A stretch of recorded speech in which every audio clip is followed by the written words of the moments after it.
L-intervista se tiġi wasla lilkom minn Beauty Wisdom, Game Breaker u Lily's Health and Beauty.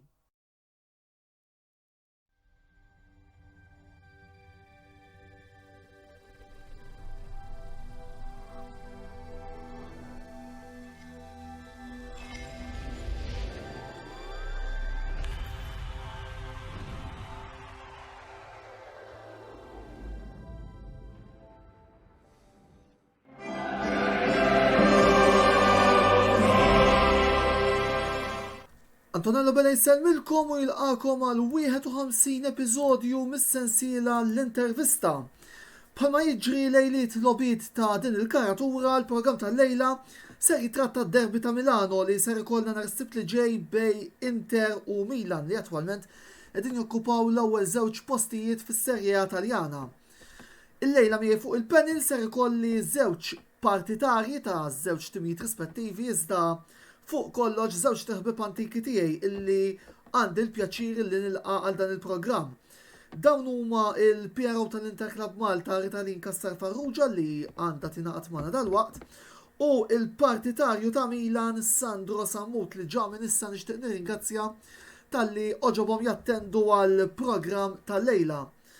Naturalment infakkarkom biex jekk għandkom xi domandi li tixtiequ staqsu lil Ritalin jew lil Sandro tistgħu tagħmlu dan billi tħalluhom fil-sezzjoni tal-kummenti illi hemm allaċċata ma' din ix-xandira.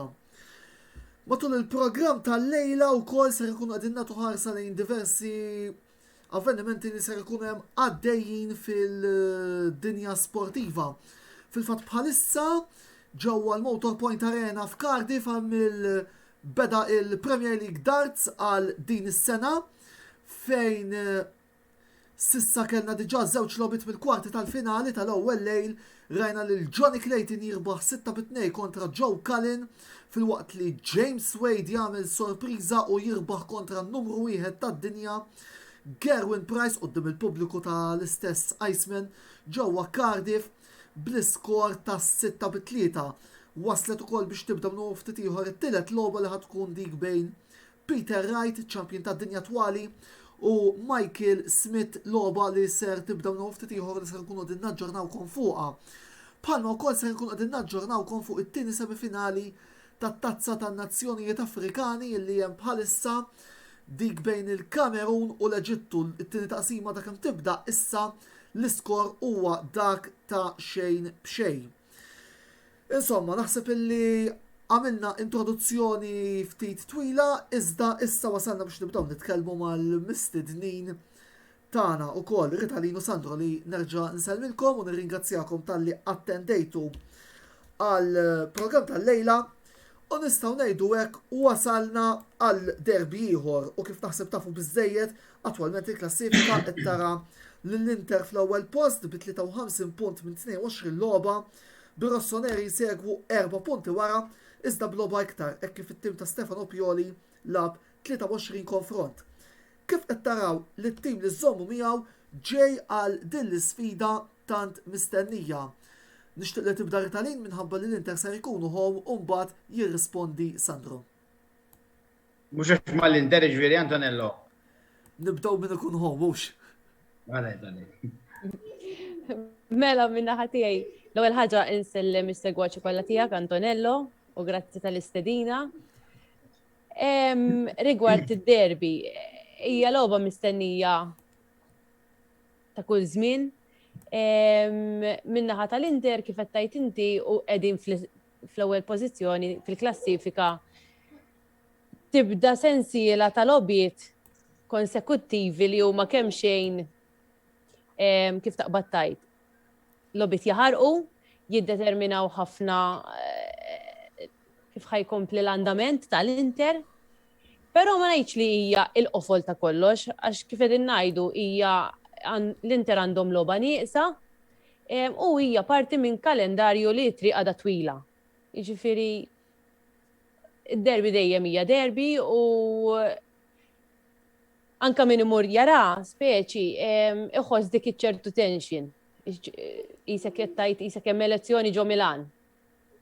Dejjem tkun logħba sabiħa nittamaw li tkun logħba tajba. Sandro. Nsellimlek il-komunità għandna. Le, ifimni. Jiena nemmen li id-derbi huwa dejjem derbi, ġifieri tista' kif naqbad ngħid. Alla volja forsi t-tim ikun aħjar, derbi ġeneralment ma sax tgħid fejn ħajmur, dik ġifieri. Però il-ħaġa li dis-sena l-Inter ikkonfermaw illi huwa the team to beat. Ġifieri ħadd ma jista' jixħadha. Nerġa' ngħid, jiena fiduċjuż ovvjament kull derbi jiena ġifieri nieħu pjaċir immur nara derbi, anke jekk il-Milan pereżempju jkunu ħażin. Però għalkemm fiduċjuż għax huwa t-tim tiegħi, jien naħseb illi bħalissa il-qabża fit-tim huwa hija evidenti. Fimti ġifieri mex nistenna affarijiet kbar, ovvjament jiena ħankun nissapportihom u ninkwieta u ninkiet, ovvja. Ġifieri inti f'derbi dejjem tippretendi li t-tim jirbaħ għax wieħed naħseb jiena wieħed mill-objettivi tal-istaġun. Jekk mhux l-ewwel objettiv ta' kull kampjonat ngħidu hekk. Fimt imma jfimni, ngħidu li aħna l-objettiv tagħna bħalissa huwa li niġu raba. Fis-sens biex inkomplu dik il-mixja, fimt li nidħlu kull sena Champions League. Imma huwa wieħed mill-objettiv li tirbaħ id-derbi u għalkemm jiġifieri l-Inter huma the team to beat, jien għandi fiduċja u li nistgħu nirbħu. Mela, għaddejt punt li ser nkellmek fuq iżjed tard matul dan il-programm, biss ħalli nibdew nitkellmu naqra fuq it-timijiet rispettivi tagħkom, nibda Bikri Tallinn, fejn dubju li attwalment għandu l-coach Simone Inzaghi huwa li l-minser jilab fl-attakk hekk kif jidher li Lautaro Martinez huwa favorit fuq Alexis Sanchez illi jibda flimkien ma' Edin Dzeko fuq l-attakk. Tajjeb ngħidu wkoll li fil-waqfa preċedenti li kellna ta' rounds ta' kwalifikazzjoni, sew Martinez u sew Sanchez kienu protagonisti mat-tim rispettiv tagħhom l-Arġentina u ċ-Ċili. Kieku inti lil min tibda bejn l-Arġentin u ċ-Ċilen fuq l-attakk ma' Dzeko? Jiena dejjem flimkien ma' Dzeko nkun irrid il-Lautaro, dejjem. Kultant forsi għaw min jikritikani u forsi anka jaqbad miegħi fuq hekk, imma jiena għalija nistenna ħafna minn Lautaro, allura xorta waħda dejjem nagħti l-fiduċja lilu. U mbagħad mal-ħin indaħħal lil Sanchez milli jidher hekk l-opinjoni tal-coach ukoll milli jidher qed jagħti fiduċja lil Lautaro. U ovvjament nimmaġina li mal-ħin idaħħal lil Sanchez ukoll. Fil-fatt tajjeb ngħidu wkoll li Sanchez anke dal-aħħar isu r-rol ta' super sub jidher li għadlu iżjed. Eżatt. Ifimni jiena bħalma bdejt ngħid fuq Lautaro tridu dejjem hemm. M'għandix x'nikkritika fuq, ovvjament, l-ħares nasal biex nikkritika lil Lautaro. Imma xi kultant nippretendi iżjed minnu. Però xorta dejjem irridu li jibda mal-ewwel 11. Ovvjament flimkien ma' Dzeko. Sandro, min-naħa l-oħra, Iva għatem xi dubji għalkemm jidher li jżjed lem il-Iva li ser naraw lil Zlatan Ibrahimovic fil-ground, biss ser ikun hemm ritorn importanti li huwa dak ta' Frank Kessie wara li dan tal-aħħar kien impenjat ukoll mal-Kosta tal-Lavorju fit-tazza tan-Nazzjonijiet Afrikani. Kemm taħseb illi il-plejer msejjaħ bħala l-President flimkien mat-talent żagħżugħ ta' Sandro Tonali ser ikun importanti biex Milan tieħdu l-kontroll tal-logħba minn nofs il-ground? Ifimni, il-fatt li ħajkonna l-Kessie, l-ewwel nett jiena naħseb illi Kessie bil-mod kif qed jilgħab bħalissa Ibrahim Diaz naħseb jien li jilgħab naqra iktar avvanzat għax dal-aħħar meta kont jilgħab iktar avvanzat kienet imur tajjeb jiġifieri u aħna l-ewwel nett aħna tim kif qalet Rita Lynn l-ewwel illi bħal speċi għandna l-qalb konna nitkellmu jinwi għandna l-qalb bħal speċi determinazzjoni. Jiena meta nara Milan jilagħbu jogħġbuni ħafna il-mod kif joħorġu jattakkaw tipo l-ewwel difensuri huma l-attakkanti. Tantu hekk illi jiena barra mill-istaff mediku inwaħħal f'dil ħaġa li aħna ikonna ħafna injuries. Jiġifieri x'rid ngħid biha. Jiġifieri Kessi meta jkun iktar avvanzat qed jgħin din il-manuvra. Aħna ġeneralment fejn meta inti jkollok il-possession ġeneralment ikunu 4 players jew 3 players lejn xulxin, aħna nagħmluha mingħajr ballun. Jiġifieri bi Frank Kessi naqra iktar avvanzat, nemmen li din nistgħu nagħmlu aħjar bi Frank Kessi. Plus li Frank Kessi huwa player illi anka isib ix-xibka. Jiġifieri mhux player illi jiddefendilek jieħu l-ballun u daqshekk. Fuq Zlatan Ibrahimovic. X'inhi? Kont se jkun wkoll wieħed mis-set piece takers ewlenin li għandkom. Eżatt, jiġifieri bil-ballun saħħ huwa dajjeb. Issa, rigward Zlatan Ibrahimovic, jiena daw l-aħħar sentej, jiena rajt il-Zlatan. Meta ġi magħna fil-bidu jiena l-ewwel impressjonani għal mod kif daħal fil-ground fiżikament, però jien naħseb li dal-aħħar sena 6 xhur rajt decline kbira fi Zlatan, ġifieri anke ma jinqalax mill-offside fej fil-bidu. Aħna konna niddependu minn Zlatan. Il-ġurnata aħna kważi nlabu aħjar minn ajru. Jiġifieri il-fatt li aħna nibbażaw kollox fuq Ibrahimovic, jiena din ma tantx ġobni, jiġifieri min jara l-lob tal-Milan jaqa' offside, ma narax jgħin it-tim. Jekk jgħin it-tim forsi nkunu minn fuq, jintefa' naqra iktar lura u ma jkunx effettiv fuq quddiem. Jiġifieri jiena kważi aħjar jidħol Frank Kessi, iva milli jidħol Zlatan Ibrahimovic. Għalkemm jiġifieri għandi r-riservi tiegħi fuq Frank Kessi u l-mod kif iħendel jew is-soċjetà fuq il-kuntratt, jiena ovvjament għandi ħafna riservi fuq Kessi. Qed tifhem għax jiena dejjem nemmen li player iva jista' jgħid li jisma' ħanitlaq ħajiskadi il-kuntratt daqshekk. Però li jkun għandikum minn fl-Olympics kien ħaniġi u ħanirranġaw kollox il-kuntratt mhix problema. Meta tajt ħaġa u tagħmel oħra, jiena dik imbagħad fimt ġifieri għandi riservi tiegħi. Fil-fatt ukoll fejn jidħol il-kuntratt hemm xi dubji u anki mill-qrajt fuq gazzetti wkoll Taljani jidher li anki Marotta deffes imnieħru fuq Kessi. Ifimni, da meta tkun inti bla kuntratt, kulħadd jipprova jieħdok. L-iżvantaġġ li jkollhom timijiet żgħar u li minn meta jieħdu plejer b'xejn, peress ma jkun hemmx fih, daw jippretendu paga kbira.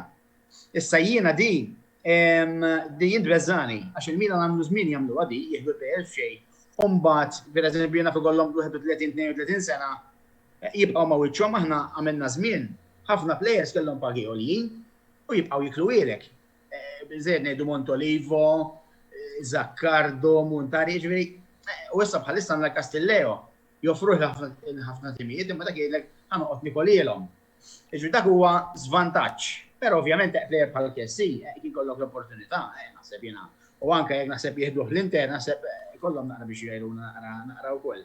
Ġifieri wara Çalhanoğlu. X'taħseb rid? Çalhanoğlu kien diġà tefa' l-ewwel botta tiegħu għal ġejt jien u warajjat min qataw min irid jiġi. Min jaf jekk kienx qed jgħid għall-Kessi. Min jaf. Dawk kbar, ġifieri. Eżatt. They share the same religion, ġifieri jista' jkun, fimt? Però ma nafux. Daqshekk. Eżatt. Qabel ma mmorru anzi ħankom fuq il-kapitlu merkato kemm nixtieq insaqsik domanda oħra Sandro rigward plejer oħra li jista' jkun strumentali fil-logħba. Anzi ħanibdew bih. Ġiru. Imsemmi li jista' jkun hu li l-bniem se jmexxi l-attakk. Għandu storja tajba fid-derbis, speċjalment dawk ta' Londra. Londra? Naħseb kurija fuq iż-żewġ spondi nimmaġina jien, Arsenal u Chelsea. Eżatt. Ifimni, jiena Ġiru huwa ovvjament striker li joġobni meta ġien ħadd pjaċir. Però għalkemm u plejer li jsib ix-xibka, jiena narah ibati biex iwaqqa l-ballun, jiġifieri jiena nippretendi li Ġiru plejer ta' dik l-esperjenza u plejer b'saħħtu hekk jien li pretendi naqra iktar minnu. Jiġifieri kif naqbad ngħid. Meta inti qiegħed pereżempju anke naf ġieli jdaħħlu nkunu weħeb xejn minn fuq fl-aħħar ftit minuti. Inti hemmhekk l-attakkanti isir strumentali daqs id-difensur. Għax id-difensur vera ma jridx jaħlagu, all right. Imma inti meta sserraħ il-players tiegħek, l-striker isserraħ il-players tiegħu għax iżomm it-tim minn fuq, dik hija għajnuna kbira. Issa jinġiru minn dak l-aspett, naqra deluż bih, però mill-bqija, ifhimni, għal-qalbi da ġifieri għax anke bir-ras u skurja ġifieri dak il-ballun bir-ras ġobni ħafna jien milux. Imma bħala kif naqbad ngħid, bħala target men istrara ħadu daqsxejn lura jien. Però ovvjament il-ħaġa hija ħaġa oħra aħna. Kieku aħna għandna 4 attakkanti kif kien ikollna qabel. Qabel aħna kien ikollna Gilardino, Shevchenko, Inzaghi u Crespo. Imbarazzo della xelta ġifieri kollha top players. Qed tifhem. Illum il-ġurnata għandna Giroud, Ibrahimovic u Daniel Maldini, illi jena li naħseb jew għandu bżonn loan jew inkella għandu bżonn jaqbad sport ieħor. Jien, jiġifieri aħna bżewġ attakkanti qegħdin, dik hija l-verità. Li llum Pioli jilab skema differenti ħafna mill-iskema li kontu tilagħbu fi żmien Ancelotti. Granted, imma għaw xi ħadd Temerini illi kullu jippreferi l-Ibrahimovic ta' 40, il-Giroud ta' 34 milli Shevchenko u Crespo. Le, minn daqshekk naqblu wkoll. Ġifieri ovvja. Il-kwalità jena li hija differenza kbira. Considering l-età, da mhux Ibrahimovic ta' 25, ġifieri dik li rid ngħidu. Eżattament. Mela, biex nagħlqu wkoll l-ewwel parti ta' dan il-programm. Nixtieq noħroġ ftit il-barra mis-suġġett issa, dan għaliex ftit tal-jiem ilu ntemm is-suq ta' trasferimenti li ra l-Inter jakkwistaw lil Robin Gosens fost l-oħrajn fil-waqt li Milan min-naħa l-oħra l-unika akkwist li kellhom kien dan iż-żagħżugħ Marko Lazetic li ġie minn l-Istilla Ħamra ta' Belgrad. Tinsabu kuntenti bil-mod kif opera tim tagħkom matul din it-tieqa ta' trasferimenti? Ritalin, titteġu ħaġa x'efhimni. Nibda jien. Ara, jiena dejjem ngħid li il-merkato ta' Jannar ikun żmien fejn is-soċjetà jkollhom ċans li speċi ta' jaraw l-andament tat-tim u jaraw fejn jistgħu jagħmlu dawk il-corrections. Feles. Kemm xejn sar, eżatt, fejn jistgħu jirranġaw. U jiena minn naqra li speċi rajna f'dan il-merkato ħanajtek Gosens u Caicedo ħajkunu ta' effett tal-Inter ħanajdu hekk. Vera li Gosens għadu barra u ħajibqa' barra lissa. Però nemmen li ħanajdu hekk mhuwiex merkato ħażin min-naħa ta' Inter.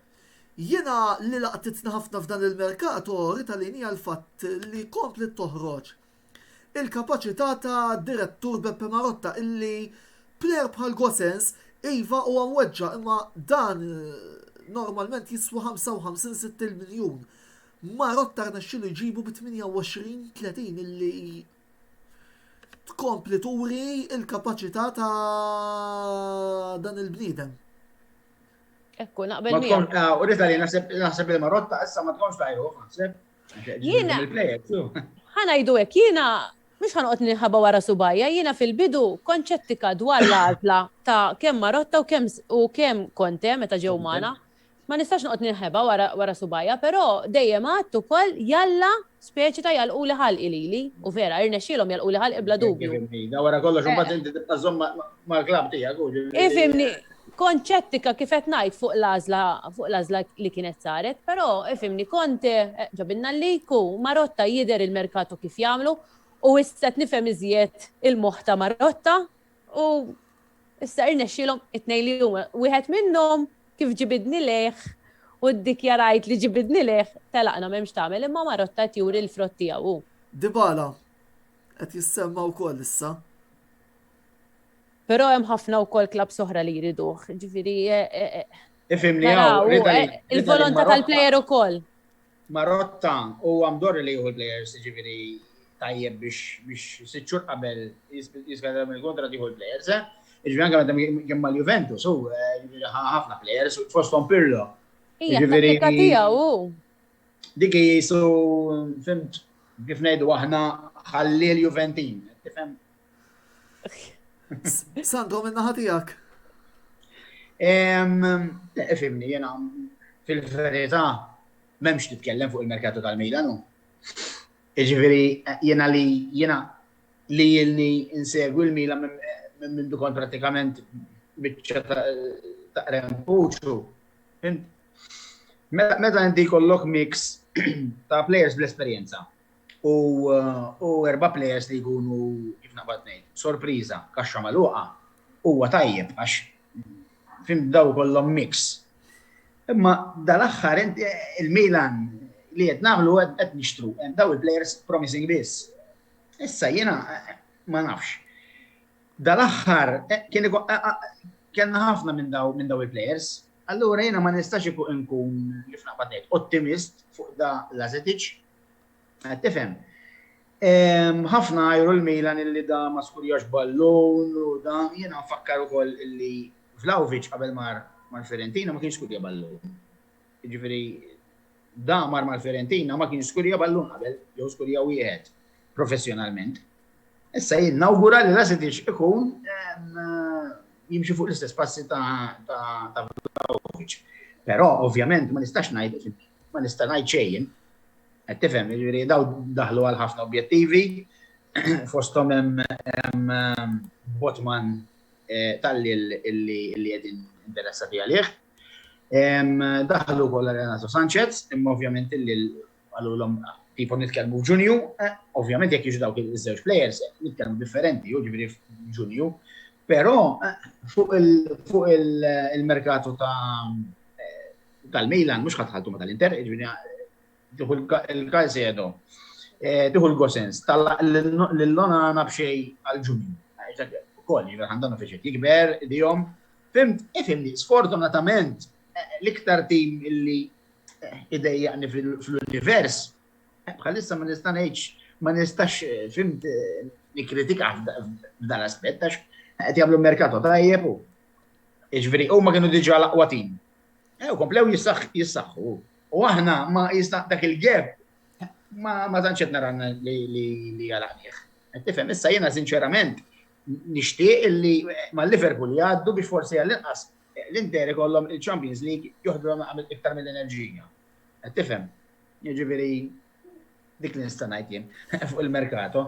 Pero nfakrek Sandro tali. Ngħidli ġdejt tal-Inter, baqgħu mexjin fit tlettazzi u ħaduhom kollha, jiġifieri. Mhux qed ngħid li ħajġrijek, imma xejn ġdejt tal-Inter. Dak żmien ilu. Le, jiddependi t-tim kemm ħajwassalu mbagħad. Fuq il-UEFA Champions League fil-fatt ser nitkellmu fi żjed dettall fil-programm tal-ġimgħa d-dieħla. Biss grazzi ritalinu lil Sandro, semmor sewa f'qasira ta' reklami, ibqaw magħna il għaliex wara dina il-waqfa ser nkomplu bil-programm għandna xi domandi minant xi segwaċi tagħna, ibqaw ibatu d-domandi u l-kummenti tagħkom ħalli issa wkoll intukom l-ispazju. Mistħoq Voldiri fadlina ħafna x'niddiskutu fuq id-derbi ta' nhar is-sibt li ġej, għaldaqstant ibqaw magħna.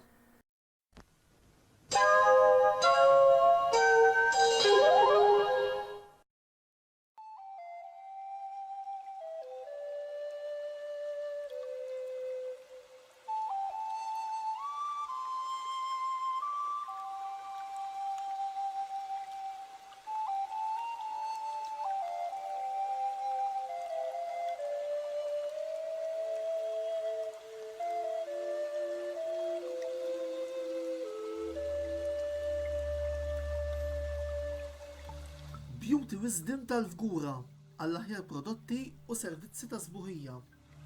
Żuru wkoll Nails by Xarawna fl-istess stabbiliment għall-aħjar servizz ta' trattament ta' dwiefer.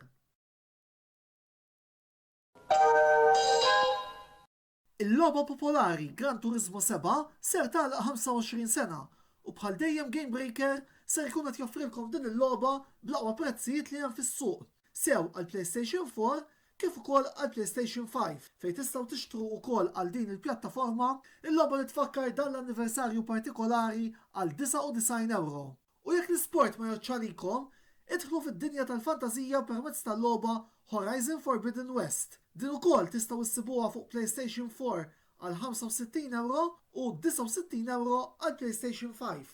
Għalhekk ħodu vantaġġ minn dawn l-offerti u ixtru dawn il-logħbiet il-ġodda għal PlayStation mingħand Game Breaker. Game Breaker, l-aqwa logħb tal-PlayStation, Xbox u Switch.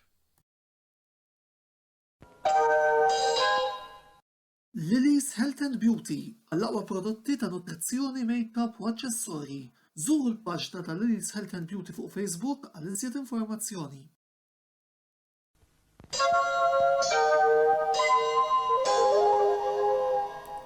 Merba lura t-tieni parti tal-programm l-intervista, il-produzzjoni ta' diskussjoni illi il-Kamra Sportiva intellaw kull nhar ta' ħamis il-lejla fl-imkien miegħi Antonello Abela, għandna l-PRO tal-Interclub Malta Ritalin Kassar Farrugia u lil Sandro Sammut li huwa supporter ta' Milan. It-tema li qed niddiskutu il-lejla hija appuntu derbi ta' Milano li ser ikollna nhar Sibt li ġej bejn Inter u Milan. Għanna iżjed aġġornamenti mill-Premier League Darts fejn iċ-champion tad-dinja Peter Wright rebaħ 6-3 kontra Michael Smith u minn ftit ieħor tibda l-logħba bejn tnejn mill-leġendi ta' dan l-isport li huma Michael Van Gerwen u Gary Anderson. Iżjed kmieni kellna ir-rebħa ta' Johnny Clayton fuq Joe Cullen bl-iskor ta' 6-2 u James Wade illi jirbaħ 6-3 kontra Gerwin Price. Clayton u Wade issa ser ikunu qed jiltaqgħu fil-ewwel semifinali li ser ikollna iżjed tard. Mela, niġu issa biex naraw ftit xi domandi illi għandna minant il-diversi mistid nies illi qegħdin jibatulna nħeġġukom biex anki intom jekk tagħtu tagħkom tagħmlu l-istess. Mark Schembri, l-assistent tal-produzzjoni li minn hawnhekk nixtieq ukoll insellimlu u nirringrazzjah tad-daqqatiti li dejjem jagħti biex programm bħal dan jitla, fakrukom illi program bħal dan jinvolvi ħafna xogħol u ħafna ħin u ħafna taħbil il-moħħ u Mark nistgħu ngħidu hekk huwa spalla ideali illi dejjem ukoll jagħti d-daqqatit minn wara l-kwinti u nixtieq ukoll nieħu l-okkażjoni biex nirringrazzjah. U wow, sa żewġ domandi naqra ħanejdu hekk jaħarqu u ħanibda bl-ewwel domanda li hija għatnej li intom xtajdu li dwar din is-saga infinita tal-ground.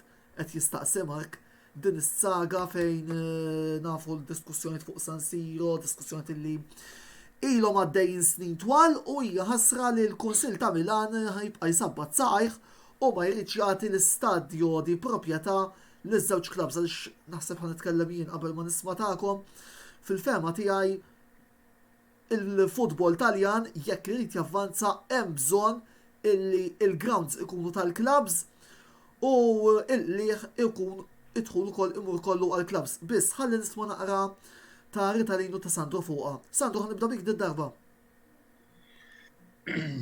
Din is-saga jiena fimni dejqetni, ovvjament jiena qegħdin fil-grupp tal-Milanisti ġifieri nitkellmu fuq WhatsApp u hekk. Ma sirt tifhimni, ma sirt nemmen xejn, milux qalu li ftehmu Ritalin kif taf inti.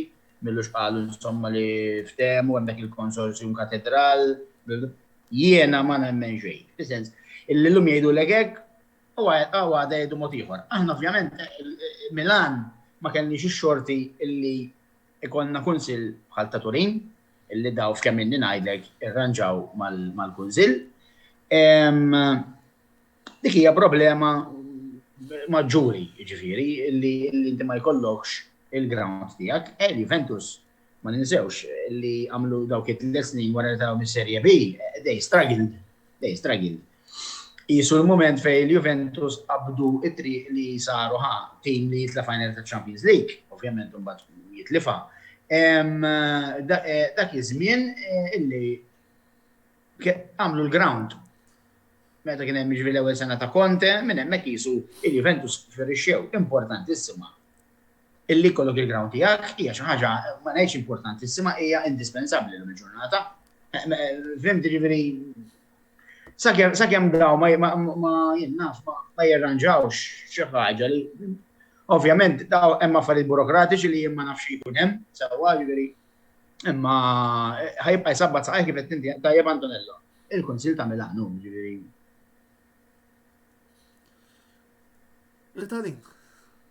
Jiena naqbel perfettament ma li qegħdin tajdu kemm inti Antonello u kemm Sandro l-istess ħaġa, il-problema hija l-Kunsillu. Is-Sindku ta' Milan jekk ħajibqa' ma jċedix fir-rigward tal-ground da nafu li introjtu kbir ikun hemm mill-ground u kemm għall-Inter kemm l-istess ħaġa għall-Milan ukoll. Jew inkella milux Ritalin, ma nafx jekk smajtux.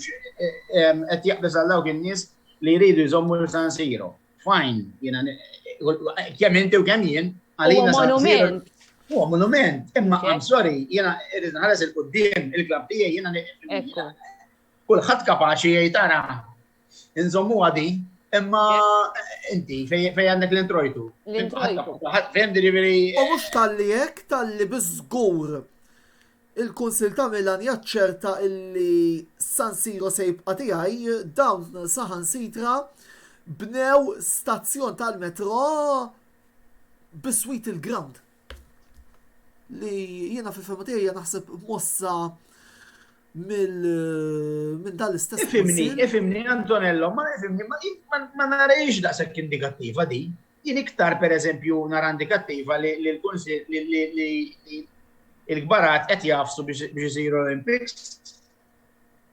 Jien iktar nara dik indikattiva milli tal-istazzjon, għax kull minn mar San Siro, jien niftakar qabel konna fl-otto jien Ritalin, nimmaġinanti ta' fejt ngħid, u ridna nimxu meta konna bl-underground, jiġifieri tal-otto. Sakemm ma titlax bil-bass, ħanejdu. Jew ma titlax bit-tram, fimt jiġifieri għal-eżatt. Fimt jiġifieri ma narix daqshekk indikattiva li jagħmlu ma nafx iftara inti Jiena li hija ħasra li di ħatibqa' għaddejja minn sena għal sena, ilha ħafna tissemma di l-aħbar tal-ground ġdid u ta' San Siro. Kif qed tgħid inti Sandro, jien qabel miegħek. San Siro għalina huwa monument, imma rridu nħarsu l-qudiem. L-introjtu tal-klabb, l-introjtu tas-soċjetà. Biex bilna waħda jien u inti vera. Kif vole. Ekku.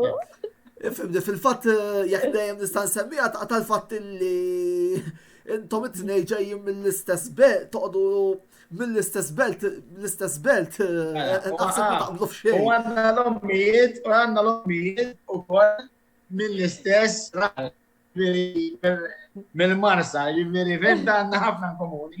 Tista' tgħid ġirien aħna. Fejn noqogħdu l-bot minn xulxin. Daqshekk. Imma ġib sekondi. Dal-għodu l-ewwel persuna rajt jien nisejjer xogħol lejla, jiġifieri. Anka l-karozzi kontra xulxin ġew. Kontra xulxin, ma jistax ikun.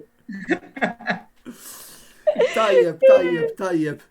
Apart il-fatt ukoll li u naħseb din nista' ngħidha sew jien sew Ritalin u sew Sandro għamilna żmien ġewwa l-Giovanni Kurmi Higher Secondary lura fis-sixth form u hawnhekk nixtieq insellem il-grupp illi konna nkunu flimkien il-ground sewwa. Niddibattu. Għaxina hemmhekk il-ground bil-kantin, tipo l-iktar li. Niddibattu fuq il-futbol. Salbi l-kwasa t-seguna. Għanna domanda oħra minant Mark Xkembri, ma d-darba lik, Sandro. Taħseb li l-referis qegħdin isawtu lil-Milan? Ifimni, jena ara, jimma tanċin ifimni, all right, dak il-ħin nikollhom.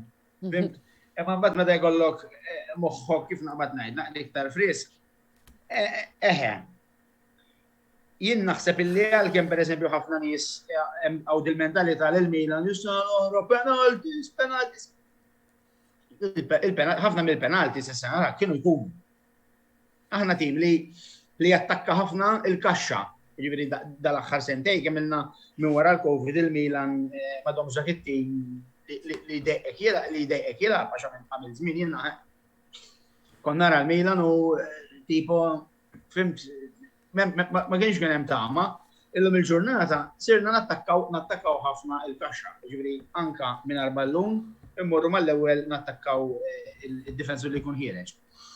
Iġifieri għalkemm hemm dil-mentalità li aħna qeduna ħafna penalties, jew qed il-penalties kienu jkunu kollha.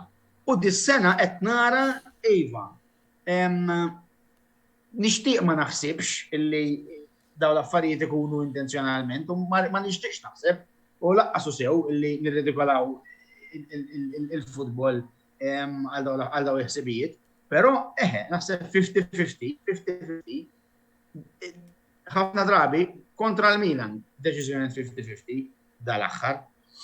Per eżempju, dik ta' Serra, issa jena dak il-ħin ma tantx qed affarijiet, ovvjament. Il-kustjoni Serra, nagħmlu parentesi żgħira hija logħba Milan Spezja li Milan tilfu. U ġiet kif eżatt, ġiet kif ġiet, għax ġifieri kien laħaq saffar. Żball jiena kien fil-verità illum ngħid kien ġenwin għax jgħid dak il-ħin għara xamilt bidi, fimt?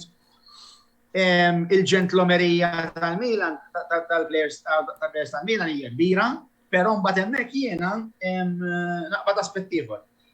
Is-soċjetà tal-Milan m'għadniex is-soċjetà ta' qabel. Jien naħseb illi li kieku ġrat Galliani, Berlusconi, Prajda, Rajda mhux ħajsalbuh l-referi, da żbalja. Imma kienet tipprotesta. Meta jkollok tim kbir, per eżempju, nieħu il-Juventus, nieħu l-Inter u nieħu l-Milan. Tliet timijiet li ġolli tali huma it-tlieta mejn. Meta inti jkollok nies dirigenti jew coaches kapaċi li anke l-personalità tagħhom tinħass, psikoloġika u forsi mhijiex fair, imma referi jibża issa affarijiet suffara fid-design minuta kontrik. Daw l-affarijiet huma affarijiet li forsi ma jidrux kbar, imma kif tara fl-aspett holistiku tal-istaġun, jistgħu jitu klik. Ritalin. Pero jiena naħseb ukoll li hawnhekk jidħol l-aspett ukoll tar-referis Taljani li għal kull ħaġa ta' xejn tista' tgħid. Jew fawl kif jaraw plejer mal-art. Hemmhekk naqblu. Jiġifieri jien naħseb li hija xi ħaġa min-naħa tar-referis Taljani, għax pereżempju dawn l-affarijiet ma tarajhomx fil-lig Ingliż, pereżempju. Fil-Champions League. Kemm eżatt, xi ħaġa oħra li ma narawhomx fl-Ewropa l-istess ħaġa. Ġifieri jien naħseb li għal kull ħaġa ta' xejn ir-referis Taljani jużaw is-suffara. U l-isfat fil-logħba tal-Milan fil-fatt. Dal-aħħar li konna ħafna episodji li jiena li fimt, hekk naħseb jien. Jekk insemmilkom l-isem ta' Guida li se jkun ir-referi tal-logħba ta' nhar is-Sibt, x'tajduli? Qed nara Alessandro su qed ikemmexxu ftehħ. Ifhem aħna ma tantx għandna affarijiet sbieħ ma' Guida, ġifieri. Laqqas l-Inter, ġifieri. Ġifieri kif naqbad ngħid. Dak l-istess. Safor ara, ir-referis Taljani ma jħossuhomx parti mill-plejers kif hemm ħafna referees illi jisma' inti fawlijajt, isma' inkelmek. Fimt, mhux huma bum, fimt, iridu jkunu l-protagonisti ħafna drabi. Fimt, jiena lija l-aqwa referi fid-dinja inserta Taljana x'jiena lija kollina. Kien dak il-referi il-ħabib tal-plejers, fimt però mill-bqija il-refereeing ħalli ma nsemmix l-individu, nsemmi il-refereeing Taljan. Qatt ma avvanza il-refereeing Taljan, dejjem bqajna bl-istess, ma l-inqas charge, ma l-inqas safra, u dik li ġran aħna, Serra, bum, kif ra l-kuntat, saffar. Tajjeb wis, nsellem ukoll l-Clint Kassar li saqsina domanda illi wkoll sejrin parzjalment nibdew nistaqsu issa rigward min taħsbu li huwa l-favorit tal-Scudetto, anzi ma nafx forsi tridux sentenza waħda twiġbu l-Clint. Jena lija il-favorit, u il-favorit huma l-Inter għalija, ovvjament, on the paper, jena biżed ngħidilkom, il-tgħidli għandu x'jaqsam mhux dejjem, imma naħseb jena f'dal-każ id-differenza bej il-pagi, per eżempju, l-Inter kien l-sales bħal għandhom il-fuq minn Montreal miljen, bħala ammont globali ta' pagi, aħna ma jidhirlix naqbżu l-83, l-84 miljon, tgħid li għandu x'jaqsam tur il-livell, fuq il-karta, il-livell huwa li hu. Jiġifieri jekk Ritalin, inti kellek l-imbarazzo della xelta. Mela jiena nippreferi lil Lautaro, ma bada qed tinsix hemm Sanchez. All right, vera, Sandro, però il-futbol ma jintlabx bil-flus, il-futbol jintlab bil-qalb. Jekk għandek ta' stilel u ma jilabux bil-grinta u bil-qalb, għandek xejn. Darajnjom, PSG u fost ħafna oħrajn. Rid, ħadd ma qallek illi min għandu il-flus u minnu plejer kbir tekniku m'għandux grinta. All right. It's not one or the other. Fehmt l-Inter tarom jilabu, speċjalment jiena rajta di taħt Inzaghi saru iktar aggressivi. Għaxin konnejt issa la telaq Conte, daw jisom ħajmanżaw. Le, tarom il-ritmu tal-Inter. Ifimni, jekk inti għandek il-Ibrahimovic 40 sena u ġiru dejjem ibidlu bejnietom, forsi ċili jilabu naqra fl-imkien meta nkunu minn taħt. Mbagħad hemm Dani Maldini li jista' jbiddilhom. Indilhom gran fuq lik. Jiġifieri ifimni, dan qabli aħna fiċ-Champions League nistgħu morru tajjeb tiġina logħba knockout, bum bum bum. Imma fuq lik logħba wara logħba huwa diffiċli li jkollok skwadra żgħira u tirbaħ. Ovvjament jiena nibqa' nittama bħala supporter. Fimt, jiġifieri. Imma mbagħad hemmhekk kif qed tgħid inti hija kwistjoni ta' età, mhux ta' flus. U ta' livell ukoll. Il-kwalità orraj tot. Ta' livell. Il-futbol ma jitlabx bl-ismijiet. Granti, dimma ħanajdu kif inhi. L-ismijiet ikollhom bżonnhom. Jiena dejjem jiena dejjem nemmen Rid, jiena dejjem nemmen Antonello ma xtaqblux miegħi. Jiena kelli ħbieb illi kienu fl-antik, staġi meta konna fl-aqwa tagħna. Jieħdu pjaċir li nieħdu l-plejer żgħar, Taljani u hekk. Jiena minn dejjem kon ngħid, inti jekk trid ikollok tim tajjeb, speċjalment fl-Ewropa, trid dawk l-erba' players li huma top players, 4-5. Ta' esperjenza. Top player nifhimha jiena, illi jmorru ma' kull tim fl-Ewropa u jilagħbu. Jiena dak top player, mhux li jkollu ħafna flus pagi u li nkunu xtrajni.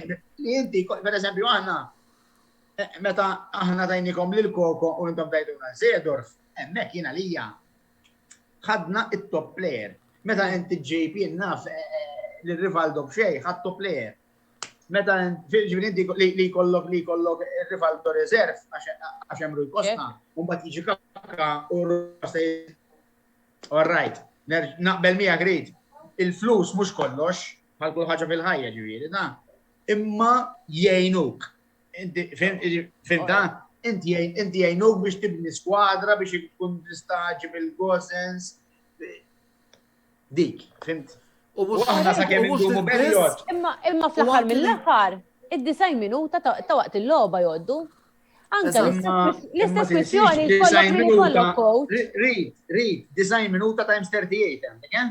All right, iwa, imma l-istess ħaġa qegħdin nistgħu ngħidu fuq coach. Ikun min ikun il-coach, aħna pereżempju nsemmi lil Benitez. Mela wara Mourinho ġi Benitez. Imma l-approach tiegħu mal-players, issa Benitez wieħed mit-top coaches. Naħseb naqblu fuq għad il-ħaġa.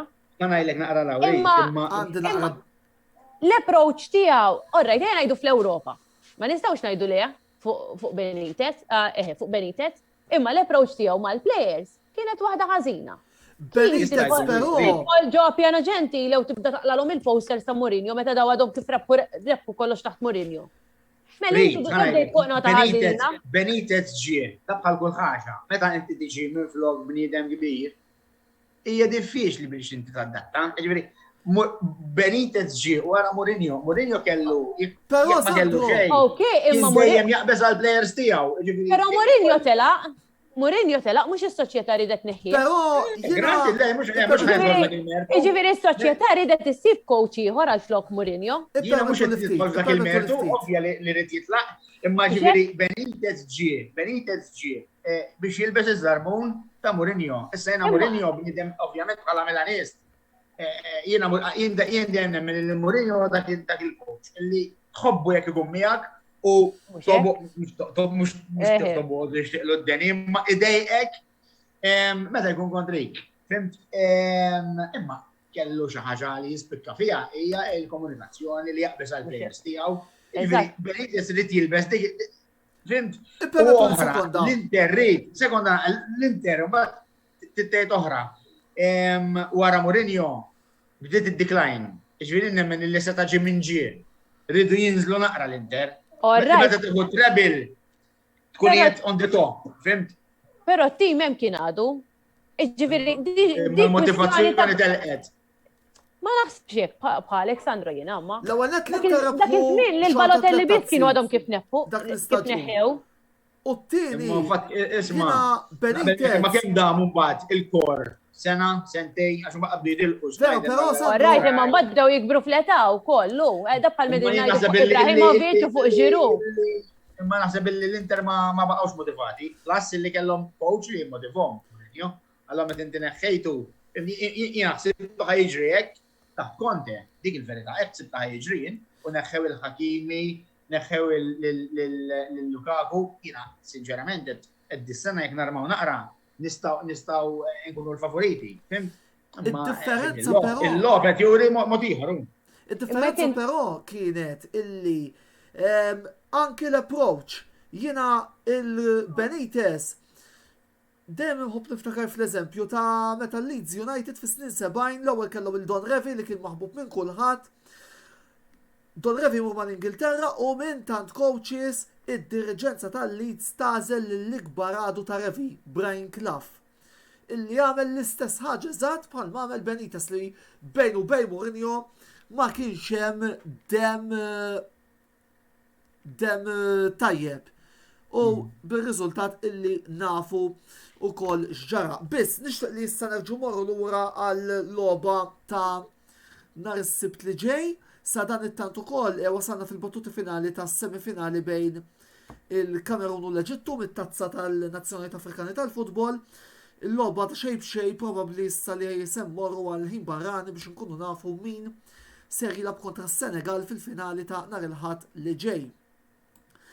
Ejja ħalli morru naqra issa biex nitkellmu naqra fuq l-ura l-loba tal-ħadd Ritalin. U id-derbi ser ikun l-ewwel minn ċiklu terba' lobiet li Inter ser jilgħab. Issib, jinsix li ssib, ma tmurx biżbal forsi tinsa femt. Le. Anyway, id-derbi ser ikun l-ewwel minn ċiklu terba' lobiet illi Inter ser jilagħbu il-sibt li ġej fi spazju ta' 12 ġurnata fejn ħafna mill-andament tal-istaġun ser ikun deċiż. Dawn huma id-derbi tas-sibt li ġej, it-3-8 ta' frar hemm Inter Roma tal-Koppa Italja, Napoli Inter tas-Serje A is-sibt 12 ta' frar u finalment Inter Liverpool mill-UEFA Champions League tas-16 ta' frar li ġej. Tinħass xejn il-pressjoni fil-kamp interista u fuq kollox fost il-partitarji lejliet dan il-perjodu ferm deċiżiv għall-istaġun? Jiena bħalma għad fil-bidu Antonello, edin f'xar issa li jiddetermina ħafna affarijiet għall-Inter. Ma ngħidx li bħala derbi hija fundamentali għall-Inter, però sa ċertu punt mhijiex hekk. Bħala derbi ngħid li hija fundamentali bħala il-perkors tal-Inter daw il-lobit li ġejjin wara xulxin. Għaliex wieħed kemm jaffordja li jista' alla ħares qatt ħanajdu hekk jitlef punti f'daw il-lobit li ġejjin. Huma kollha lobijiet ibsin, kif qed tgħid inti Antonello, għandna l-Milan, għandna r-Roma rajt fil-Koppa Italja vera, però toħodlok l-enerġija tat-tim ukoll. Għandna Napoli away ma' Napoli loba jibsa oħra ukoll u ovvjament fiċ-Champions League mal-Liverpool nafu x'inhi. Huma kollha lobijiet orajt mhumiex tal-lig kollha, ovvjament, imma huma kollha li ħajħoddulek ħafna enerġija, ħafna psikoloġikament il-plejers ħajkunu attenti f'kwalunkwe logħba. Nerġa' ngħid kemm se jkun qed jiflaħ it-tim. Ovvjament aħna għandna il-Korrea ħajinħass għaliex ieħor li jista' jkun fit-tibdiliet tas sostituti wkoll. U Gosens ħajkun għadu barra. Huwa xahar fundamentali għall-Inter, huwa xahar jaħraq kemm jista' jkun li nakkwistaw punti hawnhekk u navvanzaw kemm fiċ-Champions League u kemm fil-Koppa Talja wieħed għad irid jara. Kemm ħajwassal it-tim jgħod. Jiddeterminaw ħafna affarijiet u ovvjament. Il-lik għadu twil, però hemm triq twila għalli. Naraw, pass pass. Il-tim irid joħodha loba ovvjament. Sandro, min-naħa l-oħra, il-loba tas-sibt, kemm taħseb illi se tkun affari ta' ġewwa jew barra likom fejn tidħol il-kwistjoni Scudetto. Inti fil-bidu tal-programm qed li illi il-Milan l-objettiv huwa raba post, biss ma taħsibx illi nejfin dej konti it-tira ħari għandu jkun illi jekk tirbħu nhar is-sibt terġgħu tidħlu lura fil-ġlieda tal-Scudetto jew isek ġaqtajt qalbek. Jiena Antonello, jiena nixtieq nkun pożittiv. Infatti ħafna ħbib Milanisti jiena jgħidu li negattiv u da. Jiena seb iktar mill-negattiv jew pożittiv tkun realistiku. Fimti ġifieri kif qed ngħidilkom. L-ewwel qed inti immaġina tmur għad-derbi berba punti taħt l-Inter u blob iktar. Ġifieri l-ewwel il-pressure hija għalija jiena kollha fuq il-Milan jekk iridu ninqataw. Fimti ġifieri aħna jekk ħanitilfu. Immaġina, jekk nitilfu d-derbi aħna ġu 7 punti u l-Inter jridu jirkupraw l-oħra. 7, 8, 9, 10. Ġifieri ngħidu kif inhi. Tkun realistiku. Jiena kif konna din ngħidu l-ewwel jienu ritalin. Jiena nara il-Milan tal-lum mexxin fuq il-passi tal-Inter ta' dak iż-żmien tal-fair play l-Italin. Dak iż-żmien meta fimti toqgħod attent, jiġifieri. Anka il-politika tal-Gazidis, dik hi illi aħna nixtru l-players, nixtru players interessanti u prospettiva illi kif naqbad ngħid, nibżaw għal flus u biex inkunu fil-parametri tal-financial fair play, illi jiena li hija mixej fair.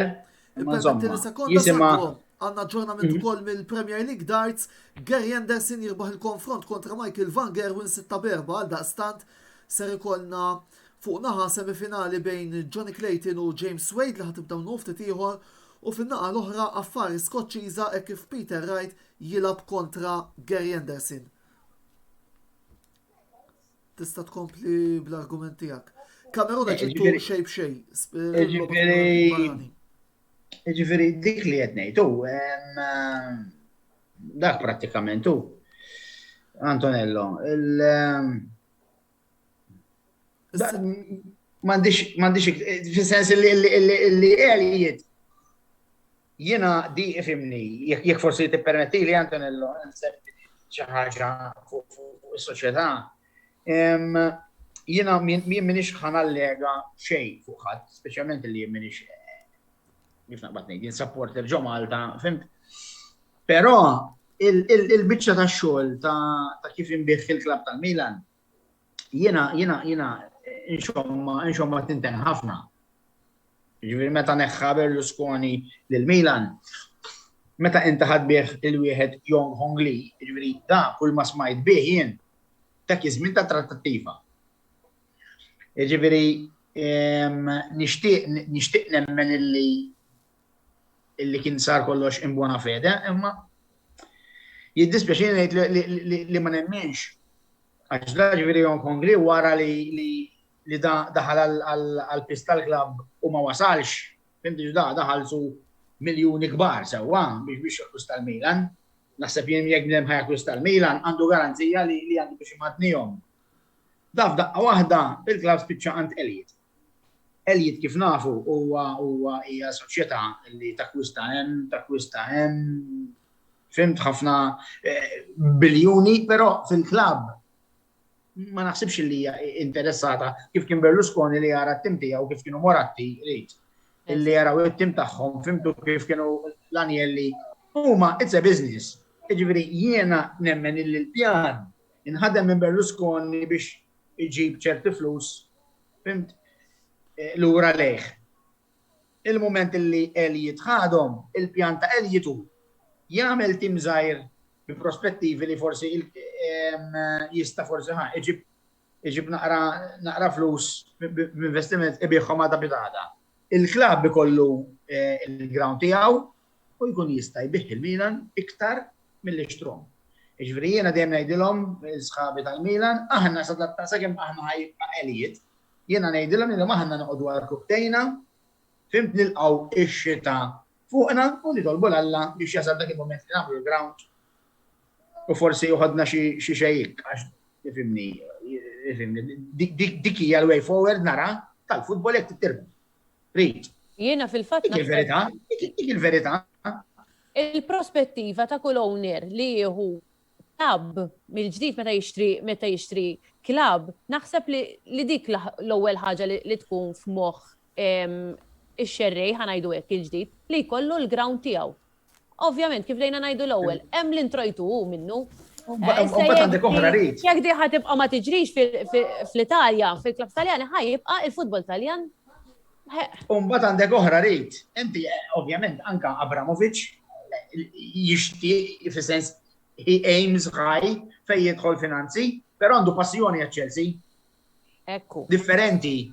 Fimt minn Elliot, fimt ejja ħalli nlestu l-proġett, ħalli mexxu. Dawk jaraw kwestjoni ta' business.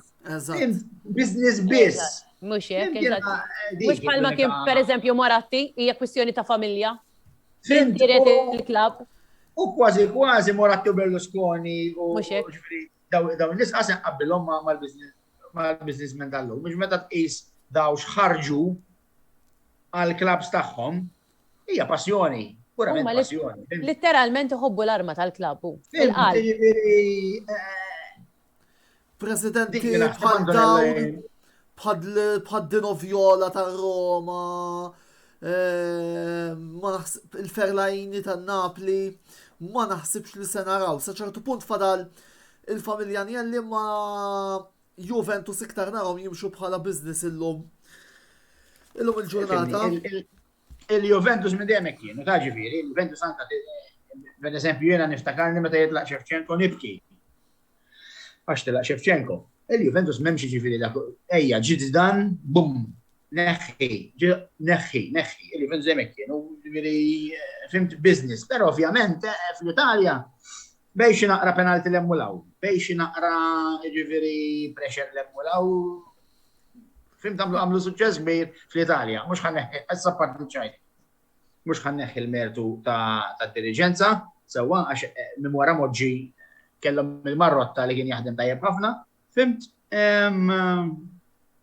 dik ma dejjem kienu business minded iktar il-Juventus. Tajjeb wis, mela, insellem ukoll il-Jessica Giorgio tissegwina minn ġewwa Renju Unit, kif ukoll il-Emanuel Cardona li jgħidilna proset grazzi lilek ukoll Emanuel li ta' kull ġimgħa segwina. Nsellem ukoll qegħdin jarawna bħalissa Darren Grek u Lorjana Brinkat ukoll. Ritalin, ma nafx hekk għandek xi messaġġ tgħaddi lill-membri tal-Inter Club Malta. Jiena nħeġġeġ lill-membri tagħna biex għad-derbi jattendu l-klabb ħalli jkollna atmosfera sabiħa, nkunu nistgħu insegwu l-Benjamini tagħna minn hemmhekk u jalla li tkun logħba tajba biex nieħdu pjaċir flimkien jattendu l-klabb. L-aħħar domanda li sa ċertu punt hija ħansejħilek obbligatorja ċertu mod. Għalfejn nhar is-sibt fis-sitta id-dilettanti tal-futbol għandhom isegwu il-logħba Inter Milan. Ħanibda bik Sandro u tagħlaq Ritalin. Ifimni, meta għandek żewġ timijiet derbi, jiena ħanejt il-verità, bħala supporter mhux biss tal-Milan, bħala bnidem li nħobb il-futbol. Jiena kull derbi joġobni, meta inti jkollok dik ir-rivalità, ngħid Lazio Roma, jiena jekk ikun hemm logħba normali, ġieli nitlifa, fis-sens illi taf kif ngħidu ma nsegwiha live score, però derbi I look forward insegwi derbi, naħseb wara meta hemm l-Inter u l-Milan, jiġifieri. Naħseb jiena hija xi ħaġa li kull supporter kif naqbad ngħid tal-futbol naħseb ifhimni u x'inhu huwa spettaklu, fimt? Huwa spettaklu tal-futbol, ġo belt famuża għall-futbol u forsi il-ground ikun aħjar, Rich taħseb għax il-ground dal-aħħar Fil-fatt waqfa kienu qed jagħmlu xogħlijiet ukoll Kienu jagħmlu xi xogħlijiet. Għalaw fil-fatt. Fimt? U jalla jkun spettaklu ta' futbol u jalla li mqar jinnaf b'awtogow jew jidħol kelb, jidħol Milan, ejja, rid.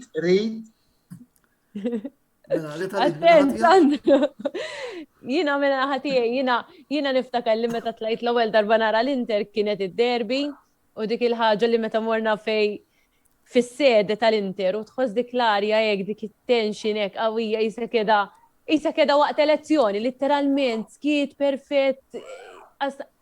Hija xi ħaġa li ma xi ħaġa oħra rrid illum, bilna li tlajt nara f'ħajti id-derbi. Ejja kemm qed jikxef affarijiet Antonello llum. Qed tifhem Tonelli, ġifieri mhux Hija xi ħaġa li ma ninsija dik l-atmosfera d-derbi dejjem hija derbi, l-ispettaklu li jkun hemm fil-ground hija xi ħaġa indimentikabbli. Nesperjenzaw aħna minn Malta aħseb wara jekk tkun qiegħed hemmhekk San Siro kif bdejna ngħidu l-ewwel vera li forsi nixtiequ li jkun hemm dik il-bidla fil-ground għal ħafna affarijiet f'rigward tas-soċjetà u mbagħad imma San Siro jibqa' San Siro jagħti dak is-sensjano kif tajt dik is-sensation tal-logħba partikolari bejn l-Inter u l-Milan. Ma nafx jalla tkun logħba tajba, jalla l-Inter iġibu 3 punti, ħalli nibqgħu fil-mixja u l-ewwel waħda minn sensiela tal-logħbiet jaħarqu matul dan ix-xahar. Issa naraw, jalla tkun logħba tajba. Jiena kull ma nixtieq inżid mal qed jgħidu Sandro u Ritalinja li jiena fil-fema tiegħi hemm ħafna logħbiet importanti fil-kalendarju tal-futbol, biss fil-fema tiegħi naħseb li l-iktar logħba li nkun qiegħed nistenna hija appuntu id-derbi ta' Milano bejn Inter u Milan. Għaliex żewġ timijiet li huma fil-fema tiegħi tnejn għandhom storja kbira ġewwa l-Italja. Milano hija l-belt kapitali tal-futbol, inqas fl-opinjoni tiegħi. Logħba li dejjem ippromettiet spettaklu u bħalma jgħidu in-nies ta' Milan el derbi esemper el derbi. Grazzi lil Ritalin u lil Sandro li oġobhom jattendu għal programm tal-lejla u grazzi wkoll lill sponsors tagħna illi huma Beauty Wisdom, Game Breaker u Lily's Health and Beauty. Bħas-soltu nħeġġitkom biex tużaw is-servizzi tagħhom għaliex ukoll indirettament tkunu qegħdin tgħinu lilna tal-kamra sportiva. Antonello, qabel nagħlqu nista' nagħmel naqgħod tislijiet jien. Fil-qosor għax wasalna biex nagħlqu. Ninsellem il-sħabi li naraw il-Milan flimkien aħna Red Animals, fimt ħansemmihom ndefaw għandna post u niltaqgħu hemmhekk, jalla nieħdu pjaċir tal-lejl nhar is-sibt u nixtieq nsellem il-memorja wkoll Rid, il-kuxin tiegħek Joseph, nsellem il-memorja tiegħu illi ħallina Settembru, Milanist kbir. Thank you. U jalla jrid nhar is-sibt jifraħ magħna, Rid. Jien għad ninkellmu sissa u anka Clint beda jkellmu lejlet Napli Milan, issa nkellmu naqra jiena wkoll. Namżu naqra. Nsellem il-memorja tiegħu. Nsellmulhom minn hawnhekk ukoll. Matul din il-ġimgħa apparti s-soltu aġġornamenti li ser ikollna fuq il-paġna tagħna tal-Kamra Sportiva, matul il-ġimgħa d-dieħla nhar it-tnejn għal ħabta ta' 8 ser ikollna il-programm live verdet finali fejn fih ukoll Mark Xkembri ser ikun qiegħed jagħtina wara nistgħu ngħidu hekk 3 ġimgħat li kien qed jirrapporta fuq it-tazza tan-Nazzjonijiet Afrikani. Programm qasir fejn u ser ikun qiegħed fl-iskrin itina l-opinjoni tiegħu fuq x'laqtux ma laqtux rigward dina il-kompetizzjoni. Dan ukoll minn barra il-video ta' analiżi ta' derbi Inter Milan li jinser ikun qed noħroġ jew filgħaxija jew il-ħadd filgħodu. Il-ġimgħa d-dieħla l-intervista ser tkompli titkellem fuq futbol internazzjonali fejn din id-darba sejrin niddiskutu il-UEFA Champions League li se tkun qed tirritorna fil-ġimgħa ta' wara ser ikollna wkoll diversi mistednin u anke wkoll ser ikollna parti mill-programm li ser tkun rikordjata, ovvjament aħna qegħdin nippruvaw bħala l-Kamra Sportiva u li inkomplu ntejbu l-prodott tal-intervista u nollu wkoll il-livell ta' dan il-programm fejn possibbli. Għaldaqstant segwuna sew fuq din il-paġna ta' Facebook kif ukoll jekk forsi tħaltu issa fil-xandira tagħna minn hawn daqs sija u nofs oħra dan il-programm ser ikun fuq l-istazzjon uffiċjali tagħna tal-Kamra Sportiva fuq YouTube. Għaldaqstant tinsewx tidħlu hemmhekk, tagħmlu subscribe, jekk tliftu l-programm tal-lejla tarawh hemmhekk bħalma taraw ukoll il-50 programm li kellna matul dan l-aħħar 13-14 xahar. Sakemm nerġgħu niltaqgħu jiena Antonello Bela ma tfadalli xejn ngħidilkom ħlief il-lejl tajjeb u ħudu ħsieb.